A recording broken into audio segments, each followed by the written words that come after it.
Porque o jornalismo é uma paixão insaciável que só se pode digerir e humanizar mediante a confrontação descarnada com a realidade. Quem não sofreu essa servidão, que se alimenta dos imprevistos da vida, não pode imaginá-la. Quem não viveu a palpitação sobrenatural da notícia, o orgasmo do furo, a demolição moral do fracasso, não pode sequer conceder o que são. Ninguém que não tenha nascido para isso e esteja disposto a viver só para isso poderia persistir numa profissão tão incompreensível e voraz, cuja obra termina depois de cada notícia, como se fora para sempre, mas não concede um instante de paz, enquanto não torna a começar com mais árduo do que nunca um minuto seguinte. Gabriel Garcia Marques, e é assim que eu começo minha entrevista com Marcos Linhares. Bom dia, meu querido, tudo bom? Bom dia, bom dia. Maravilha. Poxa vida, Gabo, começar o dia ouvindo o Gabo é sempre muito bom. Marcos Aurélio Branco Linhares, mais conhecido por Marcos Linhares, nascido em São Luís, Maranhão, radicado em Brasília. É agente literário, jornalista, radialista, tradutor, professor e escritor. Como escritor, lançou 10 livros, entre poemas, crônicas, contos e jornalismo. Dentre eles, destaca-se Não Existe Crime Perfeito, Contos de Natal Célebres, Uma Década de Brincadeiras, Cartas ao Poeta Dormindo, João Cabral de Melo Neto, Nos Bastidores do Jornalismo Esportivo e Faço, Separo e Transformo. Já realizou trabalhos como repórter para Sport TV, Rede Globo, Globosat, Jornal de Brasília, TV Record, 104 FM, Painel Brasil, TV e comunique-se.com.br, entre outros. E é atualmente o presidente do Sindicato dos Escritores, além de estar na Feira do Livro de Brasília 2019, a FELIB. Mas isso aí é só o começo, galera. E é assim que eu começo. De onde vem essa paixão pelo jornalismo, meu querido? Olha, é muito engraçado. Meu pai era jornalista. E ele teve uma relação muito ruim com minha mãe. E ele publicou no jornal dele uma foto minha, bebê, dizendo que eu ia ser jornalista. Estava instaurado um caos na minha vida. E como eles não tiveram uma boa relação, então eu projetei quando menino que eu seria qualquer coisa na vida, menos jornalista, que uma maneira de me rebelar contra meu pai. Só que eu já falava pelos cotovelos, já lia feito um desesperado, tinha um espírito contestador, que você deve imaginar, tinha todas as premissas para ser um jornalista. Todos viam isso, claro que menos eu. E aí passou o tempo, eu, agora fazendo uma retrospectiva, que eu, pela primeira vez parei de pensar nisso, eu fui orador da minha escola e eu fazia o jornal da escola com 9 anos. Aos 10 anos eu fazia algumas coisas já de entrevistas. Aos 16 eu já fazia, era um jovem colaborador no jornal. Eu nasci em São Luís, mas eu fui criado em Imperatriz, no Maranhão. E aí eu fazia um jornal de Açailândia. Então assim, mas como eu tinha esse problema mal resolvido, que todos viam que eu fazia e eu não achava que eu não fazia, eu fui fazer letras. Não, vou fazer, eu falo inglês, vou fazer letras. E aí virei professor, tradutor, mas não era feliz. Faltava alguma coisa em minha vida. Aí fui fazer direito. Não, direito, falo muito, direito, mas faltava alguma coisa. Até que um dia eu parei no estúdio de rádio, coincidentemente, e aí pronto. Fui picado assim, de maneira irreversível pela comunicação. De lá fui para a TV, fui para o jornal, enfim, passei por tudo que se pode passar, todos os tipos de possibilidades do jornalismo eu já fiz, e eu tinha vontade de ser cidadão do mundo, e o jornalismo me propiciou isso. Eu tive mais de 40 países como jornalista. Então, assim, eu posso dizer para você hoje que eu não sei como começou, mas eu tenho certeza que não vai parar. Que agora é uma paixão que me toma. Tem dias que eu trabalho 16, 17 horas por dia e eu adoro o que eu faço. Acho que só mesmo a literatura fica ali do lado, ali competindo, mas como são irmãs, não é à toa que temos muitos jornalistas que são escritores e escritores que são jornalistas. E antigamente, não sei se vocês sabem, mas as antigas redações quase todos os jornalistas eram escritores. Tinha essa tradição. Tinha uma tradição, porque todos estavam muito ligados ao ato de escrever. Mas eu já falei demais. Você escreve o livro Cartas a um Poeta Dormindo, João Cabral de Melo Neto. E nesse livro tem uma entrevista inédita com o João Cabral. Mauro, isso foi uma das coisas mais, assim, eu posso dizer para você que até hoje, esse dia 1º de junho de 2019, foi a entrevista mais difícil da minha vida. Porque eu ainda era professor, iniciando a carreira de jornalista, e fui dar uma aula num cursinho pré-vestibular. Eu fui um professor diferente. Eu era um professor que dava aula e tentava fazer aulas completamente fora da caixinha. Então eu dava aula de... Amarrei um cinto com uma corda, botei uma camisa bem surrada, desci do meu prédio, rolei na grama durante 30 minutos, fiquei suado, fedendo. Não que os nordestinos sejam assim, mas a obra traz a história de um retirante que caminha ao redor, né? Pega aquela estrada o tempo todo naquele sol causticante. Você imagina como não deveria ser. Eu tentei reproduzir um pouco daquilo. E, né? Não muito limpo, amassado, meio sujo. Entrei no meu carro, arranjei um saco onde eu botei uma abóbora, ou jerimum, como a gente fala no Nordeste. Sim. Peguei e fiz uma coisa que eu fazia quando menino, um frito, né? Que é uma farofa, né? Com farinha e frango, que a gente usa para viajar. Botei numa lata de leite ninho, como a gente fazia quando era pequeno lá no meu Maranhão querido. Então, armei ali, botei uma peixeira, enfim. Me preparei. Entrei no carro e dirigi desse jeito, as pessoas acharam estranho. Cheguei no estacionamento desse jeito, todo mundo começou a rir. Nossa. E claro que eu levei escondida a faca, né? Porque podia dar outra. E aí subi, parei o trânsito, como diz o outro. O cursinho, todos riram, lá veio o louco do Linhares com as aulas deles, né? Um dia eu fui dar aula de Castro Alves, aí fui vestido com roupa de época, fui atrás do pessoal do... Não sei se você sabe, mas existe um camarim, uma figurinista existia, né? No Teatro Nacional, então tinha roupas de época lá.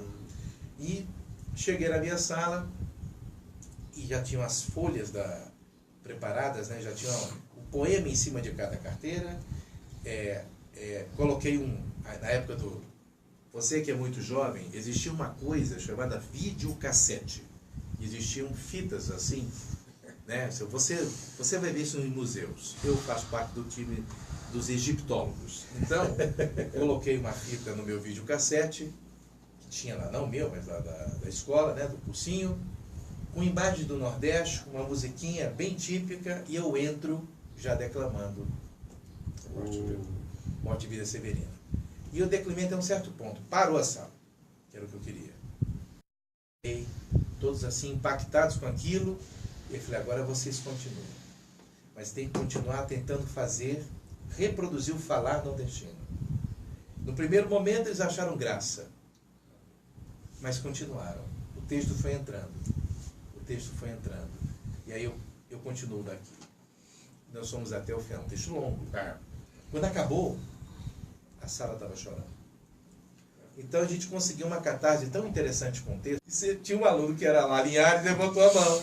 Claro. Falou assim, o senhor não disse que vai largar para ser jornalista aqui, tal, deixar de ser professor? Então eu tenho uma missão para o senhor. Fale, Carla. Eu quero que o senhor entreviste o João Cabral de Melo Neto. Uau! Nossa Senhora! Como assim? Ele está vivo? Tá. Mas ele não gosta da entrevista. Isso não é problema meu. Isso é problema seu. Se vira. O senhor que é jornalista, caramba. Missão impossível, missão brasileira. Aí eu falei, e pra quê? Não, porque eu tenho umas perguntas que eu quero fazer pra ele sobre essa obra. Aí eu falei, é mesmo? Tá aqui, ó. O senhor entrega? Entrego. Não, mas peraí, se o senhor vai levar a pergunta dele, ela vai ter que levar a minha também. Eu também quero. Aí tem uma de perguntas. Saí da sala, entrei com uma finalidade, saí com uma missão. Meu Deus do céu, e agora? Como é que eu vou entrevistar o João Cabral de Melo Neto? Uma pessoa que não gosta realmente de entrevista. Era muito arredio, né? Aí eu, liguei pra cá, liguei pra lá. Sei que, resumindo, consegui o telefone da casa do João Cabral. já tenho, mas eu juro pra vocês que eu esperava ouvir um não. Então, mas eu vou ligar para dizer, olha, tentei e tal. Aí achei que uma funcionária ia atender o telefone, quem atendeu foi o próprio João Cabral.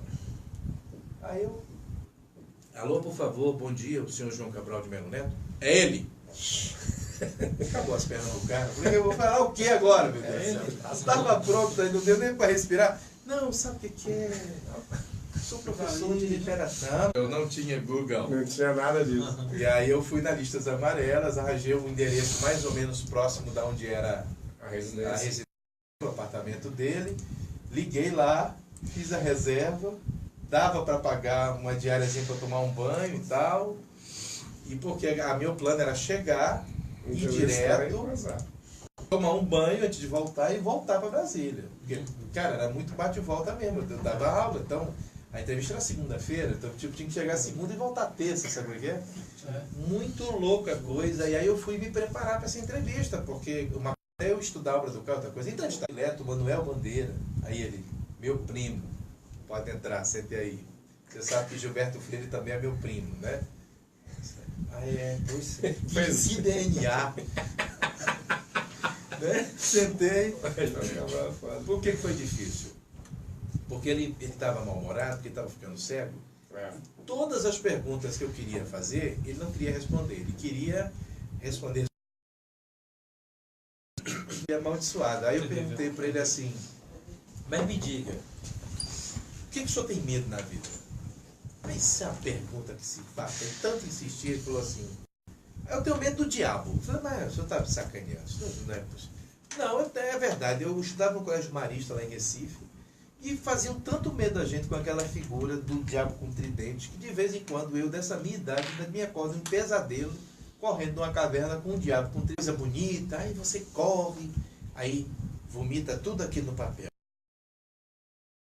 Daqui, pronto, joguei o meu esterco fora. Aí pega aquela folha e guarda. Aí outro dia de novo, vem essa tal dessa inspiração, que na realidade para mim é um estudo, e joga, aí guarda. É lá pelas tantas, né? Com vontade de ser alguém, achando que virou gente.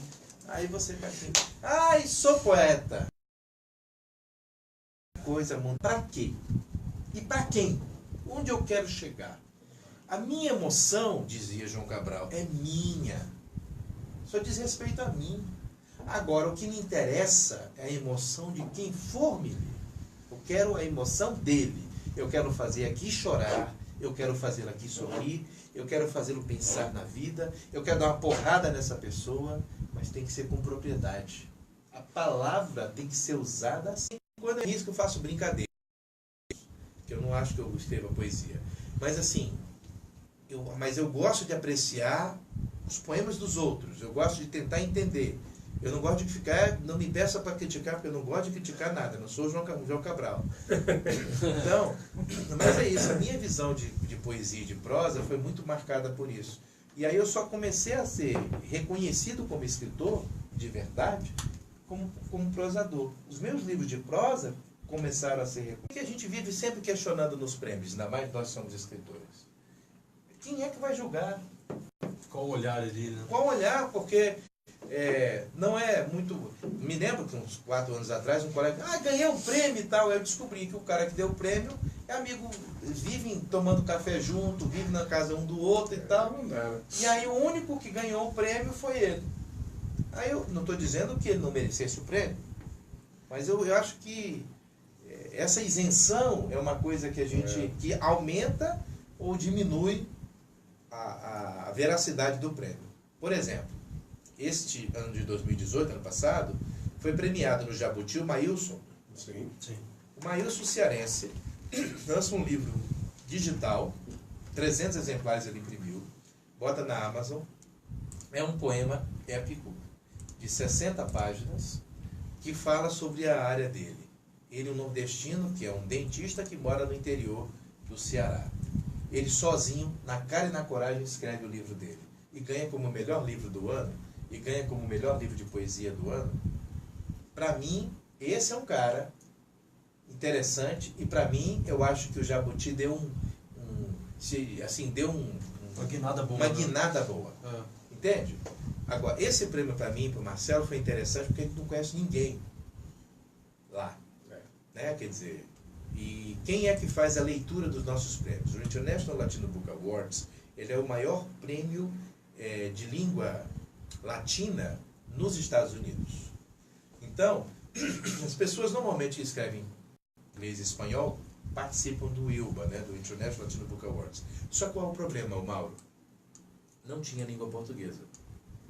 Aí este que vos fala, quando esteve nos Estados Unidos, participando com um grupo de brasileiros, nós compramos um stand na Feira do Livro de Nova York, na Book Expo America, e eu briguei com esse cara, que é um dos organizadores, por que ele não tem português? Você sabe a quantidade de brasileiros que tem aqui nos Estados Unidos? Não. Ele abriu a categoria. E aí eu criei um problema para ele. Porque ele tinha que ter gente que lesse os livros em português. E aí ele foi atrás da Universidade do Arizona. Então lá tem um departamento que se responsabilizou por avaliar os livros que chegam em língua portuguesa. Cara, para mim, ganhar dessa forma, eu acho que é legal. Porque eu não faço a menor ideia de quem é que leu o meu livro. E foi uma coisa interessante, porque eu nunca me vi um autor de livros infantis. Nós temos em Brasília grandes autores de livros infantis. Tino Freitas, Alessandra Roscoe, Garci Simas, o próprio Maurício Melo Júnior tem livros interessantíssimos. Então a gente tem uma galera que está escrevendo livros infantis aí, Débora Bianca, muita gente boa. Peço perdão se esqueci de alguém, porque é uma vasta gama, Verônica de Vicenza. Só que eu não estava preparado. Mas um dia, Marcelo foi dar uma palestra na ONU, na sucursal da ONU, sobre um projeto ambiental dele chamado Percussucata, que é percussão com sucata, e me chamou para ir. Eu fui. Perdão. Chegando lá, ele falou para a criançada, achei legal, lá na ONU, mas no escritório em Brasília, perdão. E aí, chegando lá, ele não usou uma linguagem que eu achei apropriada. Aí eu falei, cara, o material que você usou, passa para mim. Ele me passou, vou tentar fazer isso um artigo de opinião, um jornal. Quando eu estou lendo aquilo, eu falei, cara, e se isso aqui virasse uma história? Com os nomes engraçados. Toninho Separes, Orcuto. Brinquei com os nomes. Aí comecei, fiz um rascunho, peguei o negócio dele e mandei. Aí ele falou, caramba, que ideia legal! E agora? Agora começa o processo, amigo. E quando é que acaba? Só Deus sabe. E foram 2 anos burilando esse texto. E depois de terminado, foi um processo muito legal, que gerou muita briga, porque são 2 pessoas diferentes, com olhares diferentes, que têm que se convergir. Escrever um livro com mais de uma pessoa é um negócio complicado. É possível.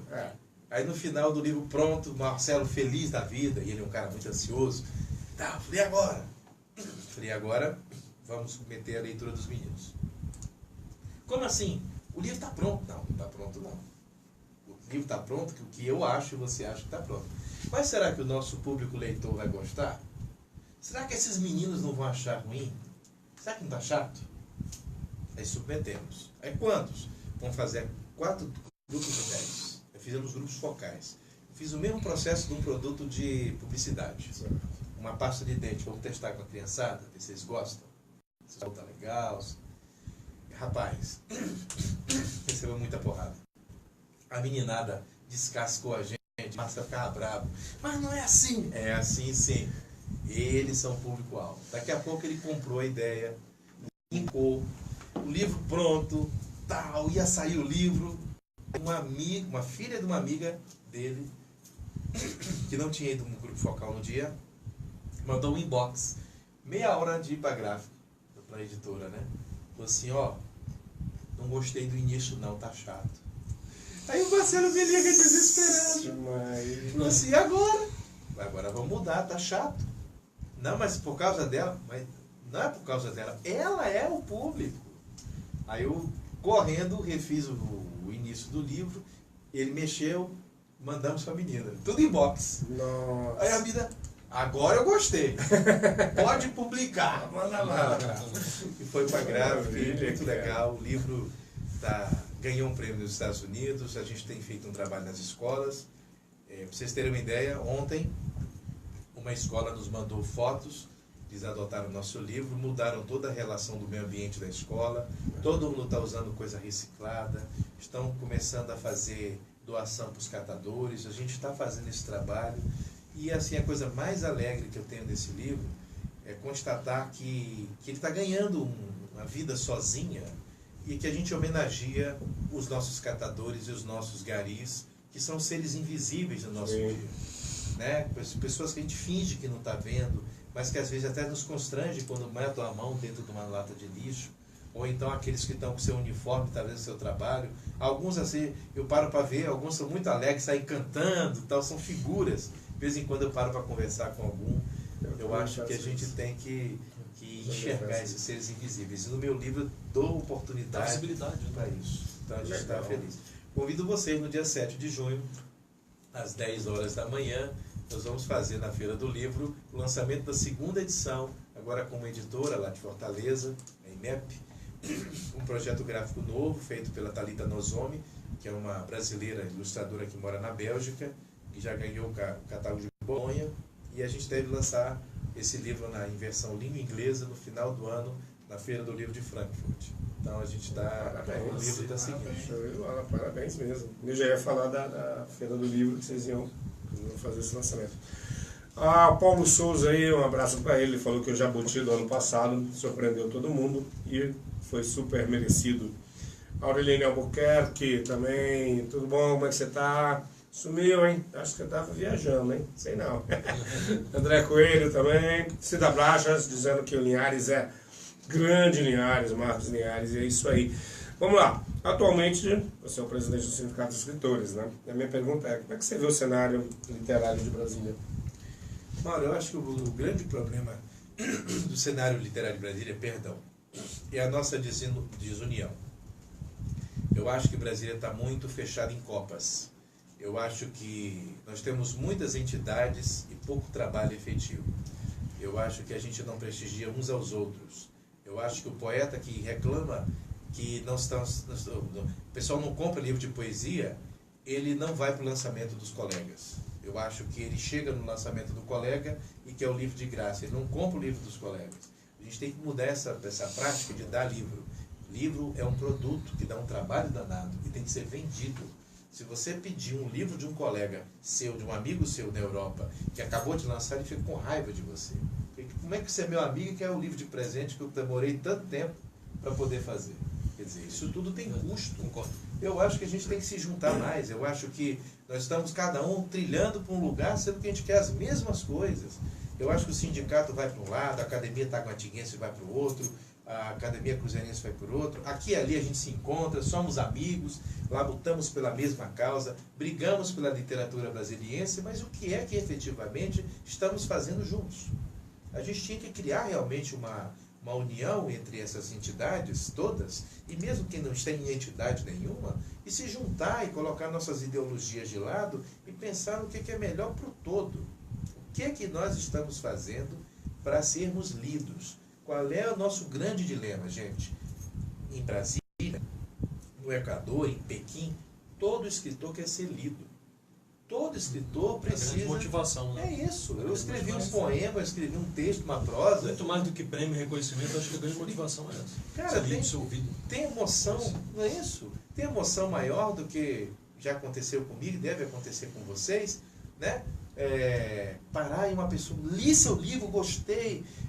Esse livro Faça para o Transformo, eu fui numa escola, no final, fiz uma palestra junto com o Marcelo. No final a gente saiu assim, uma garota me parou no corredor e ela falou assim: tio, eu posso te fazer um pedido? Pode, claro. Eu posso te dar um abraço? Cara, Prêmio maior. acabou. É um grande prêmio. Não é o International lá, isso não é nada, isso é um pedaço de papel que eu tenho lá em casa, uma coisinha de... E isso... Agora, essa menina foi tocada. Eu falei assim, dei um abraço, por que você quer me abraçar? falou, não, porque eu gostei tanto do livro, gostei do que vocês falaram, foi importante para mim. Eu estou vendo lixo diferente hoje em dia. Falei, puxa, que legal. Mudando, né? Aí eu falei assim, e o que você vai fazer a partir de agora, além de separar o lixo? Ela falou, eu estou com as ideias, acho que eu vou começar a escrever. Eu falei, olha, Uma sementinha. entendeu? Então, assim, é isso. Eu acho que é isso que a gente tem que procurar. A gente está com muita briga boba, a gente tem que ver o que a gente consegue fazer para coisas práticas acontecerem. Esse ano o sindicato está fazendo 40 anos, estamos no nosso aniversário de 40 anos, você foi até no dia lá da nossa posse oficial, lá no Parlamundi. A academia tem 34 anos, a ANE tem mais de 50. Cara, e fica todo mundo para lá, para acolá, a gente não se junta, a ANE tem um lindo auditório, não chama os colegas para lá, é tudo fechadinho ali entre eles. Vocês agora estão conseguindo dar o pulo, ó, estão um programa de rádio, estão chamando as pessoas para vir.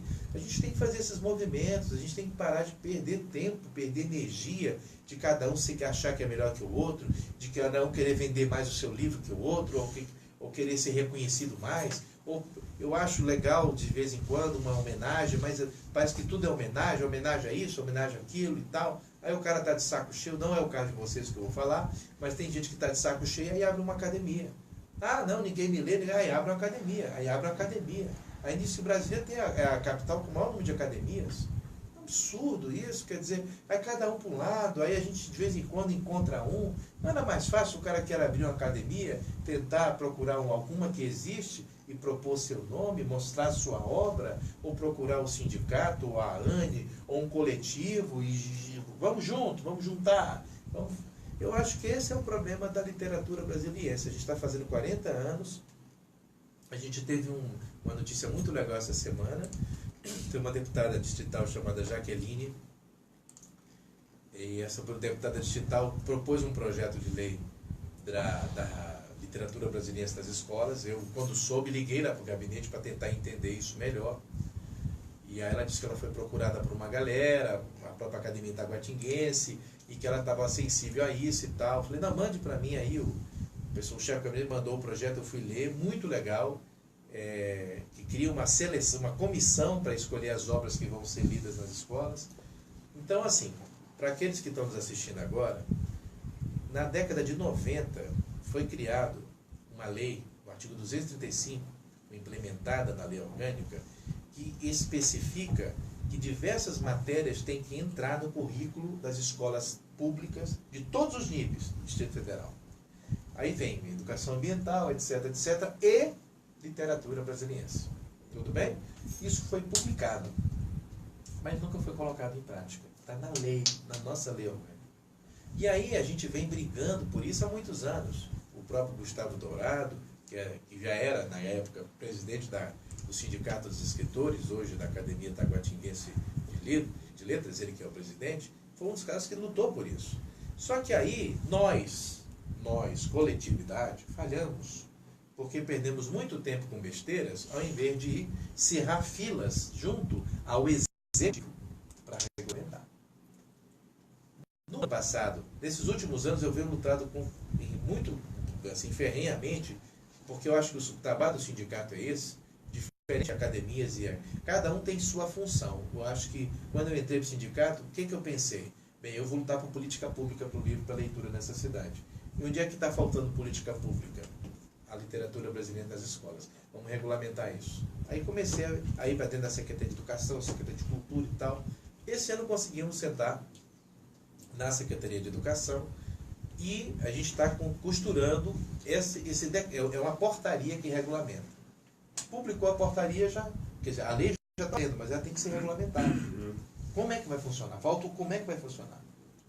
E aí, a gente deu um passo muito importante no início do ano. Mas só que tem aquela burocracia, você sabe que o executivo está mais preocupado com um monte de outras coisas do que com isso. Então ele tem que ser pressionado. Aí entra essa lei da deputada. A lei da deputada diz o seguinte, gente, é obrigatório, já existe, mas falta então como? Então ela traz na lei o seguinte, no projeto de lei dela, vai ser criada uma comissão especial que vai julgar quais obras vão ser abordadas nas escolas, todos os anos. Essa comissão ela se renova de 2 em 2 anos. Ela vai ter, se não me engano, 2 ou 4 pessoas entre Secretaria de Educação e Secretaria de Cultura, e 2 ou 3 membros da sociedade civil organizada. E se renova de 2 em 2 anos isso. Eles vão sentar, vão definir quais as obras. Falta ainda tudo muito solto. No dia 10 de junho, às 17 horas, lá na Biblioteca Nacional, entrou na programação da feira, vai ter uma audiência pública para debater isso. Então, acho que a gente tem que ir lá. Eu peguei o nosso diretor jurídico e ele já está trabalhando em cima desse projeto para ver como que, do ponto de vista jurídico, a gente colabora na construção ou na melhoria desses critérios do projeto. Porque está muito solto. A audiência pública vem para isso. Mas qual é o grande ganho? Esqueci seu nome. Vespasiano. Nome bonito, rapaz. Vespasiano, nome de escritor. Vespasiano. Presta atenção. Quando a gente vai para uma audiência pública em que vai estar presente a Secretaria de Educação e a Secretaria de Cultura, a gente está apertando o Executivo. Claro. Então isso vai ser bacana, porque a gente vai estar tendo a oportunidade de apertar essa galera para ver se finalmente sai. Se a gente conseguir esse projeto de lei, se a gente conseguir, não, vamos fazer esse projeto de lei ser aprovado para que a gente comece efetivamente a chegar nas escolas. Então, escritores, vamos a dica aí, né? Vamos fazer isso aí, porque senão não dá certo, né? E você está falando sobre isso, e agora dia 6, né, quinta-feira, nós vamos ter um grande evento literário na cidade. Para mim, um dos melhores e maiores eventos que a gente tem, obviamente, que é a Feira do Livro. Né, a 35ª Felipe. Qual a sua expectativa com relação ao evento? Olha, a gente está com uma expectativa muito grande. Esse vai ser, a gente está esperando que seja a melhor edição já realizada. Nós estamos com um projeto muito ambicioso, muito ousado. Nós vamos ocupar uma área muito grande ali no Complexo Cultural da República. Estamos homenageando as bibliotecas.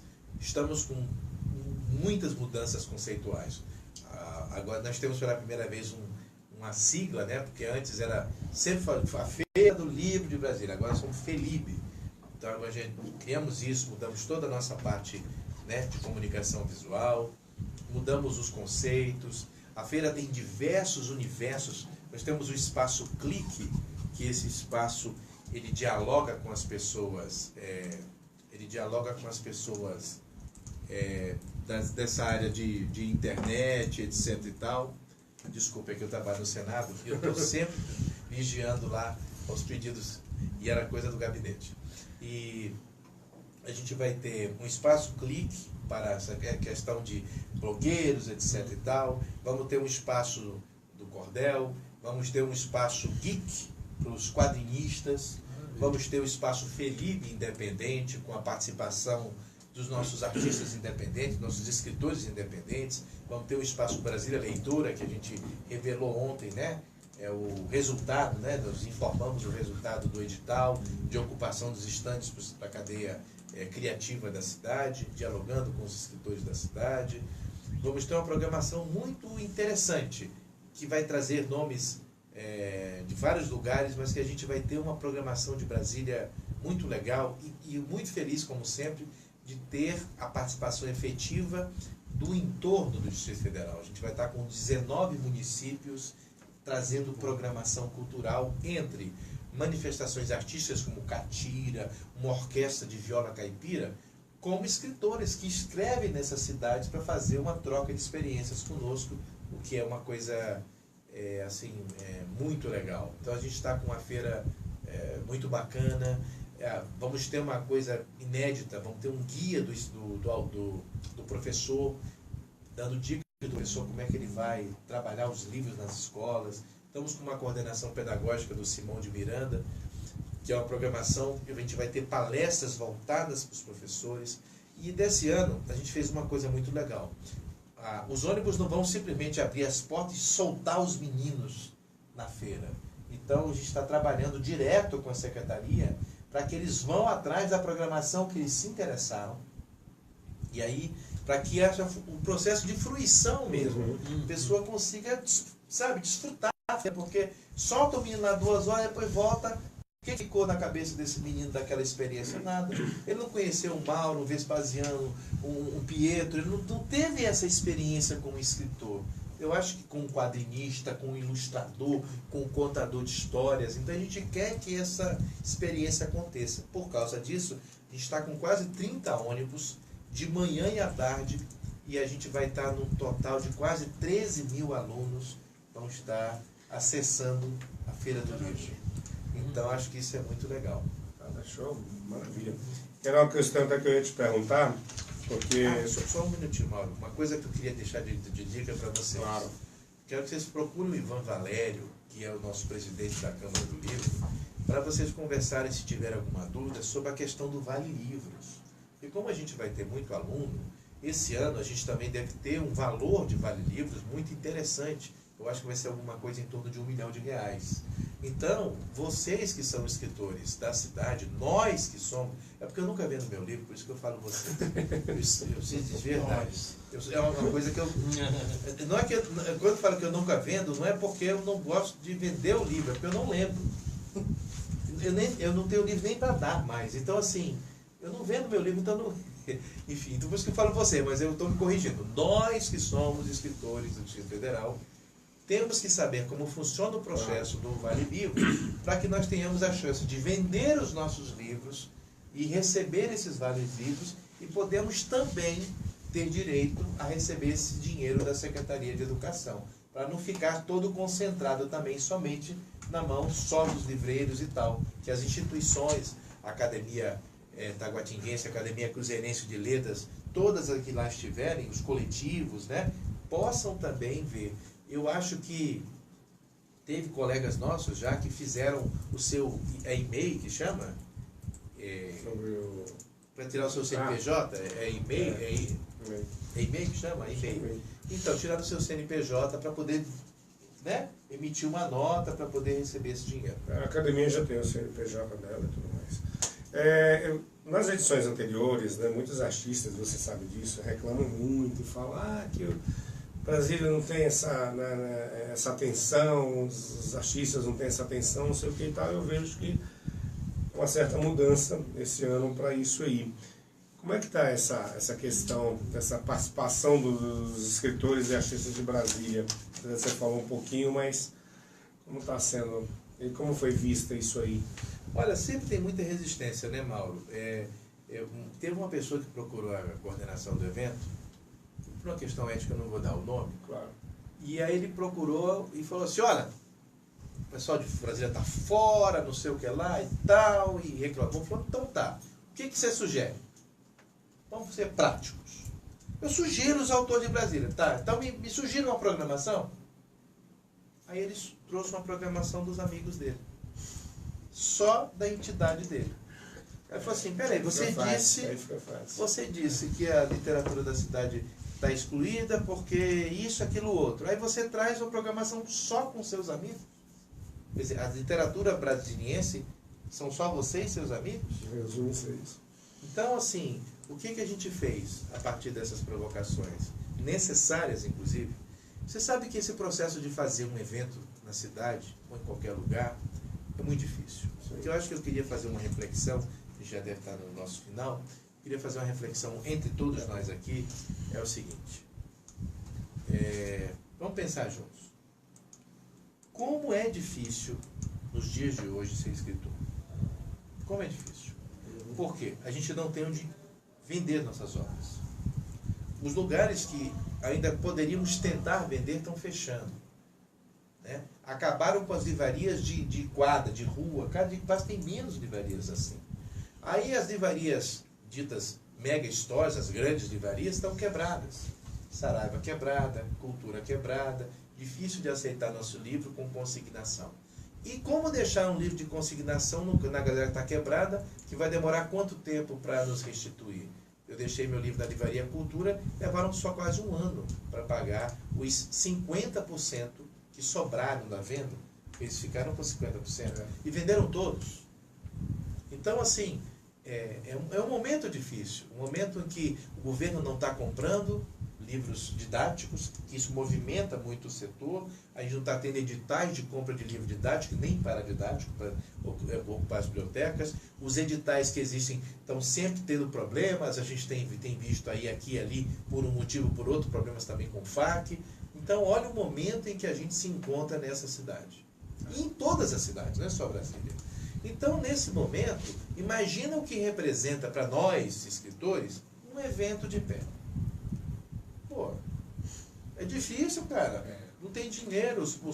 Os empresários não querem, não botam dinheiro nos eventos literários. É difícil. E a gente consegue, às vezes, mas a gente consegue um tiquinho, o cara dá porque é teu amigo, porque é difícil. Então, assim, botar um evento de pé já é difícil. Botar um evento do tamanho de uma feira, que é a segunda mais antiga do Brasil, é mais difícil ainda. As pessoas esperam em todo o Brasil, nós já estamos no calendário nacional de feiras, as pessoas já esperam de todo o Brasil que seja um evento minimamente grande. Não é uma Bienal, não é uma Bienal de São Paulo, mas também não dá para ser uma coisa, entende? De duas mesinhas e tal. Então é difícil colocar. E a gente tem que agradar todos os públicos. A gente tem que agradar também o público leitor. Então os meninos entram em contato comigo, eu quero a Paula Pimenta. E aí, eu tenho que trazer a Paula Pimenta, se der. Eu quero tal coisa. Então, assim, a gente quebrou muita coisa esse ano. A gente está homenageando o Maílson. A gente está homenageando o João do Erdelém, que é um jovem que mora no Sudoeste, que tem 27 anos, e que começou a fazer poesia no Facebook, no Instagram, e os poemas foram tendo seguidores. A Companhia das Letras liga para o garoto, que mora aqui no Sudoeste, eu repito. Ele assina como AK Poeta, e fala: AK Poeta, quero publicar um livro com esses teus poemas daí das redes sociais. O livro vende quase 100 mil exemplares, um livro de poesia.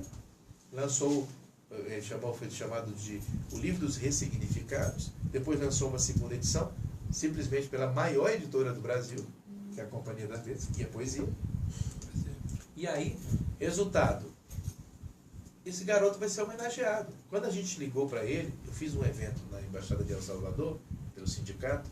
Quando eu liguei para convidá-lo, sabe o que ele disse para mim? Falou: Linhares, acabei de receber uma ligação da HarperCollins. Para quem não sabe, a HarperCollins é uma das maiores editoras do mundo, uma editora americana. A Harper, ou é a inglesa, a HarperCollins disse: quero contratar um livro seu. Eu quero que você faça uma releitura poética de O Pequeno Príncipe. Aí eu falei assim: caramba, João, isso foi 3 meses atrás. O livro já está nas livrarias. O garoto já fez. Já está à venda. E esse garoto vai ser homenageado, porque ele é literatura de Brasília. E aí eu pergunto para vocês, o AK Poeta está na Bienal de São Paulo, está na Feira do Livro de Porto Alegre, e eu faço uma pergunta sincera. Vocês conhecem, já leram AK Poeta? Sinceridade? Não. Então, olha, tem alguma coisa errada. Autocrítica. Exatamente. Tem alguma coisa errada. Tem alguma coisa errada. Algum gap, alguma falha nesse processo. Entre nós. Eu me coloco nisso. A comunicação está precária. Entenderam? Então a gente está muito olhando para o nosso umbigo e não estamos vendo o que acontece ao redor.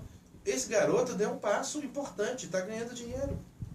Está sendo reconhecido internacionalmente. E é daqui do nosso quintal. É ali pertinho, é literatura de Brasília. E o que é que nós, eu me coloco nisso, estamos fazendo de diferente?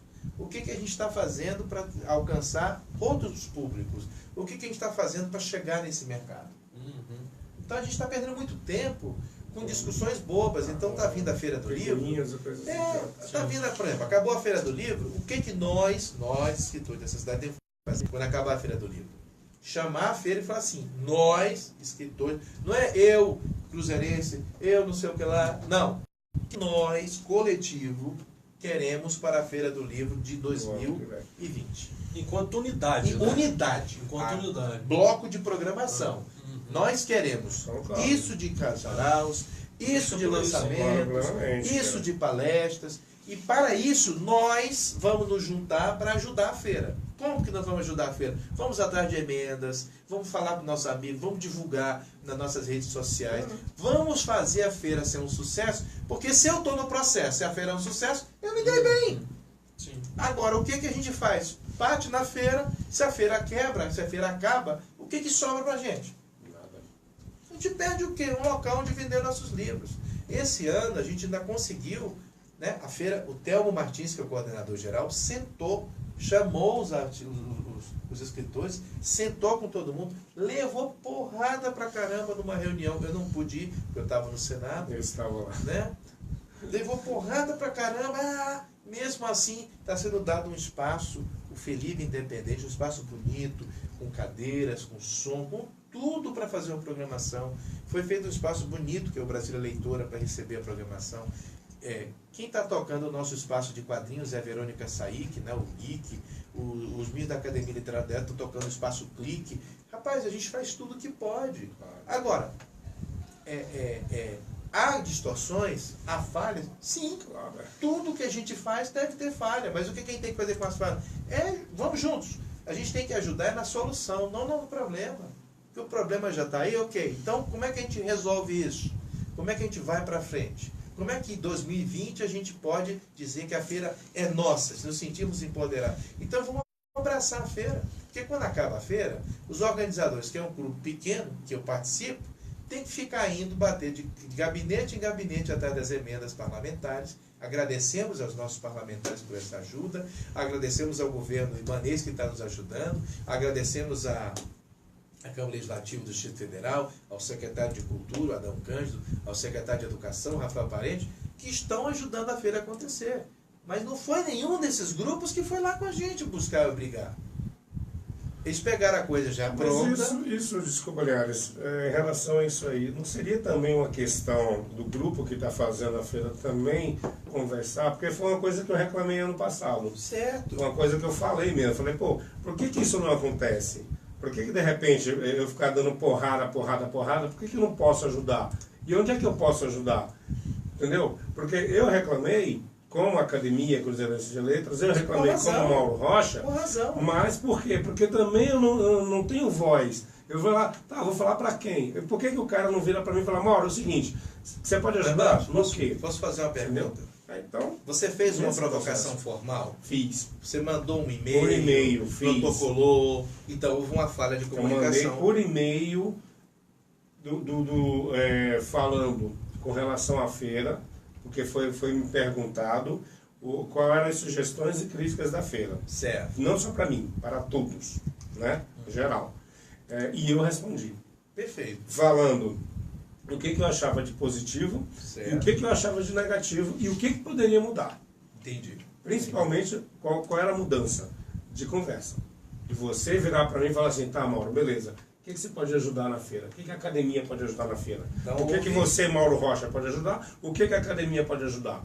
Houve então uma falha de comunicação. Isso teve. Então vamos corrigir essa falha de comunicação. Eu acho que claro, quando o Telmo teve com vocês, já foi um passo. Muito grande. Mas ainda foi um passo já muito próximo da feira. Então, Sim, vamos mudar esse passo então. Exatamente, que é o que eu quero. Agora. Evoluir para prova. Terminou a feira, vamos conversar. Terminou a feira, vamos fazer uma reunião. De novo, naquele Exato. mesmo local. Só que já com propósito para o próximo ano. E não de pensando pancada. adiante. Né? Exatamente. Agora, vamos ver se todo mundo se envolve nisso. Porque, por exemplo, nós temos escritores em todas as satélites, sim, mas também nós temos deputados distritais de todas as satélites, de todos os lados. Sim. Tem gente que eles conhecem, que pode nos ajudar. Claro.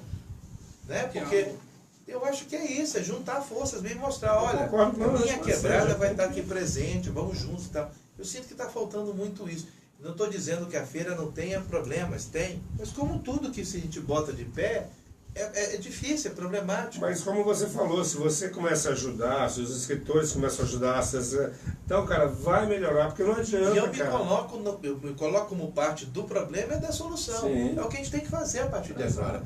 Eu, em nome da feira, peço desculpas por qualquer problema que a gente possa ter tido de comunicação, mas então vamos, a partir de agora, aproveitar essa conversa que teve com o Telmo e criar um novo momento. Eu acho. Entendeu? Vou levar essa nossa conversa de hoje lá para o comitê organizador para a gente já pensar, inclusive, numa data para conversar pós-feira. Pós-feira, claro. Vamos já Tem pensar que na ser feira feito do ano isso, que vem. tem que ser feito isso. Então, acho que é isso. A gente tem que sair na frente Nós estamos e com- organizar, porque a nossa vitória é que oportuniza. E as grandes livrarias que não entenderam isso, quebraram. As livrarias que estão investindo um último dado, um dado bom para nós. Tem um monte de livraria fechando. A livraria Travessa do Rio está abrindo novas lojas. Aí, ó. Por quê? O que ela faz de diferente? O que ela faz de diferente? Ela leva os escritores próximos de lá. Ela incorporou Olha só. a cultura local. Esse tipo de coisa que eu falo sempre, qual é o problema? Aqui em Brasília, por que você não leva o escritor para lá? Por que você não faz diferente? Os caras estão fazendo. Antes de terminar, normalmente eu faço perguntas aqui, os meninos sempre fazem. Vocês querem fazer pergunta para o Linhares? Estou à disposição. Por favor. Eu falo muito. Entenderam por que eu virei jornalista? Vamos lá, vamos lá. Bom, Mas eu quero fazer aqui antes, Pedro, eu quero deixar um registro aqui antes de terminar, que antes de acabar, eu quero que essa moça fale alguma coisa, nem que seja bom dia aqui no microfone. Quando chegamos aqui, tem uma moça aqui muito bonita, tem uma voz. Paz do céu. Então, temos que ser brindados no final. Acho justo, justíssimo. Mas vamos lá. Ela deu, por sinal, ela deu um tempo mais pra gente, porque eu tenho mais duas perguntas para esse cidadão e vocês também. Vamos lá. Vamos lá. Nós vivemos uma conjuntura de fake news, né? Então, assim, e nesse contexto, muito me angustia que eu percebo que há um acirramento, né, de uma parcela substantiva da sociedade civil contra a classe jornalística e a classe artística, né? Sem entrar no mérito, sem adentrar no mérito de quem produz ou circula fake news, né? Eu queria que você analisasse esse quadro como cidadão, como escritor e jornalista, sobre os impactos disso e como, se essa falta de unidade entre nós contribui também para essa visão estigmatizada, quando as pessoas não vão a sarau porque tem aquela visão estigmatizada, vai ter política ali, né? Qual a sua reflexão, né, sobre esse processo? Olha, eu tenho lido muito sobre isso. Inclusive, recentemente eu li um livro sobre pós-modernidade, sobre o fenômeno do fake news, um escritor inglês chamado Mateo alguma coisa, que me impactou bastante, mexeu muito comigo. O problema todo é o seguinte: nós estamos vivendo num momento da humanidade em que tudo é muito frágil. O Bauman já fala disso, que tudo é muito, né, é tudo muito líquido, né? Amor líquido, né? Relações, tudo muito instantâneo. E as redes sociais são uma prova disso. As pessoas, ao invés de usarem a rede social para ser um complemento às suas vidas, mudou. A rede social é a finalidade. Então o cara vai comer um bolo, tem que ser um bolo bonito o suficiente para ele fazer uma foto e subir a rede. Tem uma série da Netflix que eu recomendo a vocês. Já aviso que é uma série dura. Tem hora que eu fico nauseado com o que eu assisto. Chama-se Black Mirror. Ótima série. Que é espetacular. E ela questiona, dá um tapa na nossa cara sobre o momento de convergência digital que nós estamos vivendo. Pietro, nós temos hoje um problema chamado tecnologias disruptivas. O que está acontecendo conosco? Nós estamos vivendo num momento em que a tecnologia é a finalidade de tudo. Ela não é o meio, ela é o fim de tudo. E por causa disso, o caráter ético está sendo colocado à parte. A ética está esgarçada. Por exemplo, tem uma construtora, uma fabricante de celulares que está fabricando carros lá na China, e que aqui e ali ele já tem aqueles ônibus autônomos que levam funcionários, e aqui e ali um ônibus desse capota, tem um problema, um acidente, e morrem várias pessoas, dezenas de pessoas. Dezenas de pessoas para um país que tem 1 bilhão e 300 milhões é nada. Então, entra nas estatísticas. Nem se fala nisso. Por quê? Porque a importância de fazer com que o ônibus funcione é maior do que a vida das pessoas que se perdem. Ele não tem motorista? Seria isso? Computadorizado? Autônomo. Já está na moda já o ônibus autônomo e os carros autônomos, que começaram com a experiência do Google, e já está começando a a se materializar o Uber ou o táxi sem motorista. Então você chama, ele para, você entra e vai. E aí não tem assalto e também não tem necessidade de pagar o motorista que vai fazer a corrida. Então, certas profissões estão indo embora por causa das questões tecnológicas. Um outro chinês fez um negócio, ele pegou e manipulou, sem avisar a comunidade científica, manipulou um embrião de maneira de que aquela criança nunca vai ter AIDS no mundo. Só que a gente não sabe as consequências. Quando você mexe na estrutura genética, você traz uma pseudo-melhoria, até que ponto essa melhoria vai efetivamente... O que vai ser esse menino depois, se todo o DNA dele foi mudado? Quer dizer, ele pode não ter mais... AIDS, mas será que ao mexer ali, ele não se fragilizou para outra coisa? Claro. O que está na moda no mundo hoje em dia? Uma doença chamada autoimune. Sim. O que é isso? Como você está tão perfeitinho, toma remédio, tal, sei o que lá, quer dizer, o organismo está tão confuso que ele se ataca. O glóbulo branco te ataca. Ele não sabe mais o que fazer, aí ele, de repente, dá uma doida, ataca seu fígado, seu intestino. Em casa, coração. E os médicos ficam... Autofagia, né? Gente, por que eu estou dizendo isso tudo? Porque isso se relaciona diretamente com a nossa vida. Sim. Porque o caráter ético, o nosso caráter crítico, reflexivo, ele está cada vez menor. As pessoas estão querendo seguir caminhos de senso comum. Então, me vacinei antes de ontem lá no Senado, e um colega disse, não vamos vacinar não, porque eu sou contra vacinas. As comunidades de ocasião, né? Entendeu? O Paulo não fala. Aí ele falou assim, peraí, mas por que não? Por que isso? Aí começou a trazer um monte de... Cara, pelo amor de Deus, é vacina. E a vacina contra a gripe, você tem acesso, você não vai. Não. Aí você, de repente, está aí com gente disseminando isso, porque acha isso, acha. Nós estamos vivendo a época do achismo, e o achismo está tomando conta do mundo. Eu não preciso mais de comprovação de nada. E ninguém quer mais discutir. Por quê? Está todo mundo sabe que ninguém quer fazer o que nós estamos fazendo aqui. Um diálogo, um debate respeitoso. O Mauro acabou de fazer uma crítica respeitosa sobre um processo que ele achou errado da Feira do Livro. E eu estou recebendo essa crítica e estou querendo construir a solução. Isso é um debate, isso é um diálogo, isso é uma troca. A gente cresce, assume suas empresas. Eu não sou perfeito. Então, a gente não está mais fazendo isso. A humanidade está perdendo isso. Por quê? Claro que tem alguém que eu vejo uma coisa acontecendo, eu vou falar sobre isso, a minha esposa fala, não fale não, você desgaste, tal. Não, mas eu não posso me calar. Porque o que está acontecendo é que o achismo está ganhando o mundo, porque a gente está deixando de mão. E aí que a fake news se instaura. Porque ninguém traz o dado, porque ninguém traz a informação como ela é. Não traz a coisa no nascedouro. De onde saiu isso? Nesse livro que eu li, Pietro, ele diz que, no caso lá do nosso querido presidente Donald Trump, chega uma hora que vem as coisas para ele, e ele faz uma coisa que ele traz, na época do Franco, que era o general que foi presidente da Espanha, que teve a Revolução Espanhola, ele está repetindo, ali nasceu a pós-maternidade. Esse fenômeno de fake news nasceu lá atrás. Ele está repetindo, que a história é cíclica, né? Está repetindo a mesma coisa, ele fala assim, who cares? Quer dizer, eu digo para você que você roubou, ou que você fez isso, ou que você fez aquilo, e bota a prova, ele olha para a prova e diz, quem se importa? E é aí é que está o problema. A gente está parando de se importar.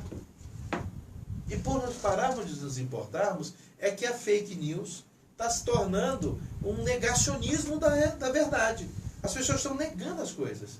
Ao negar a eficácia de uma coisa que nos livrou durante tanto tempo de problemas como uma vacina, cara, você está fazendo com que os surtos de dengue, de tudo, explodam. Isso impacta todos nós. Sim, claro. Porque as pessoas já não estão mais vacinando os filhos como antigamente. Coisas que já estavam... Eu tive coqueluche 4 anos atrás. Caramba! E ninguém falava nisso, porque ela não existia mais. Tinha sido riscada, tinha sido erradicada, mas pararam de vacinar. Então, vocês estão entendendo onde é que a gente está chegando? Esse momento nós, eu como jornalista, como cidadão, estou tentando cerrar as fileiras do que nesse livro ele faz uma conclamação, que se você tem acesso a uma coisa verdadeira, não se cale. Não é brigar, mas tem que se comprometer. Os nossos filhos e as nossas gerações e a nossa literatura tem que trazer isso muito claramente. Até isso que eu Pode vou dar um perguntar, por gancho. favor. A eticidade da literatura. A importância da literatura é justamente essa: debater, discutir, problematizar. E aí o que eu queria que você, se quisesse, né, falar alguma coisa sobre isso, é a eticidade da literatura. É necessária, porque nós somos pensadores. O meu livro está fazendo uma reflexão, o meu livro infantil, sobre a questão dos resíduos sólidos. De que maneira que a gente se relaciona com o lixo. Eu tive uma professora que teve na fila para comprar o livro, ela foi comprar para a filha. Ela era amiga do Marcelo Capucci, professor também. E aí ela, lendo na fila, quando chegou, ela falou assim, nossa, entendi. Entendi o que, professora? Quer dizer, então, que quando eu não separo o lixo da minha casa, porque eu vejo ele jogando o lixo naquele caminhão, por que eu estou separando se vai tudo misturar? E aí eu li aqui no seu livro que não mistura, ele apenas compacta. Mas na hora que sai do caminhão, o lixo que é molhado, ele vai para um lado. E o que está sequinho ali é facilmente separado pelos catadores. Poxa, legal. Vou começar a separar o livro em casa. Você consegue, por meio da literatura, mesmo a literatura de ficção, conscientizar as pessoas, criar um personagem. Nós temos uma escritora que eu sou grande fã, que é a Elaine Lesbão. Conclamo vocês a conhecer a obra da Elaine. A Elaine quebrou um tabu que eu tinha, quebrou um preconceito que eu tinha, que era contra a literatura erótica. Eu não lia. E aí, um dia ela me falou de um livro, comprei o livro dela, e, cara, eu acho que chama A Escalada de Eva. Eu não conseguia parar de ler. Todas as ferramentas da boa literatura estavam lá. E eu falei, cara, como eu sou preconceituoso e sou idiota. E liguei para ela, adorei seu livro. Aí minha esposa, que também tem esse preconceito, ficou assim, tá, um dia pegou. Aí não conseguia parar de ler, ligou para a Elaine, nossa, adorei seu livro e tal. Por quê? Porque tinha uma boa história, tinha sexo, mas o sexo não era a finalidade, ele era apenas elemento. A boa literatura estava lá. E a Elaine traz um discurso que vem a ver com o que você fala. Ela tem feito palestras criticando 50 tons de cinza. Que fala o seguinte, poxa, que história é essa? Você romantizar a violência? Porque o que ela critica naquela obra é a romantização da violência. Como é que você acha legal apanhar? Legal que tem gente que é sádico, masoquista, sadista, tudo bem. Mas romantizar isso, o cara que faz tudo aquilo, ele é idolatrado pela mulherada toda. Ela fala, não, eu não gosto disso. E ela, todas as vezes que ela vai para algum lugar, ela enfrenta esse debate. Isso é a literatura. E ela fala, a minha personagem, ela sofre, ela faz tudo. Mas ela tem a rédea da vida dela. Porque a gente não pode aceitar os números do feminicídio aumentando, porque a menina apanha do namorado e lê o 50 tons de cinza e aí naturalizou essa situação. Naturalizou, ah não. Nossa, comum, né? O cara lá do cinema também bateu e nada demais, legal, ele vai melhorar, ele vai mudar. Não pode banalizar isso. Não, então, ela diz que as personagens dela têm isso para passar para a meninada. Nós temos que trazer isso para a nossa literatura. A gente tem que trazer esse olhar, essa necessidade de a gente participar. O escritor é um pensador de seu tempo, ele reflete o que tem ao redor. Então ele tem que trazer esses questionamentos, principalmente éticos. A gente está fugindo dessa ética em nossas obras. Tem muita gente fugindo. Parece que nossa obra está virando fast food, está virando smartphone. Isso é verdade. Não sei se eu respondi bem. Muito bem, nossa. Reflexão. Tranquilo. É isso aí, senhoras e senhores. Cida Brachas falando aqui, entrevista fantástica, galera. Obrigado aí, Cida, pela audiência. E a minha última pergunta para esse cidadão aqui, que olha, aqui a gente ficaria a tarde toda com Marcos Linhares, mas infelizmente a gente não pode. A pergunta é o seguinte: Marcos Linhares por Marcos Linhares, quem é Marcos Linhares? Um maranhense comedor de farinha apaixonado por Brasília. Uau! Maravilha! Tudo em poucas palavras. Poucas palavras. Cara, brigadão. De bola. Obrigado mesmo. Agradeço. Gostaria de ter mais tempo, mas infelizmente a gente não consegue. Galera, não fique triste, entendeu? Não chorem mais do que eu, mas sábado que vem estaremos aqui e com o presidente que é o Ivan, né? Ivan Valério. Ivan Valério. Vai Estaremos daqui com da ele Câmara aqui. do Livro, Isso, né? Câmara do Livro. E também com relação à Feira do Livro. Falar nisso, Feira do Livro. Né, falo para vocês, a partir de quinta-feira começa a Feira do Livro e muita atração, como o Marcos falou, muita coisa boa. A Academia Cruzeirense de Letras também estará lá e aguardamos vocês, tá? Posso dar um recadinho? Por favor. 4 horas da tarde, a feira abre, para todo mundo saber, a feira na quinta-feira, ela abre mais tarde. Ela abre às 4 da tarde para um evento fechado para jornalistas e influenciadores digitais. Pessoas que têm blog literário e tal, a gente vai fazer uma apresentação para eles e vamos fazer um tour pela feira exclusivo de 4 às 6 da tarde. Às 7 horas da noite a gente faz a abertura oficial da feira, com autoridades e tal, e aí as pessoas, a partir das 7, né, a feira deve abrir para autoridades. Efetivamente, para a população, a gente deve ter a feira funcionando na sexta-feira, dia 7. Mas dia 7 também vai estar tudo funcionando, mas vai ser o dia do professor. Vai ser o dia que a gente vai receber o maior número de escolas do Distrito Federal.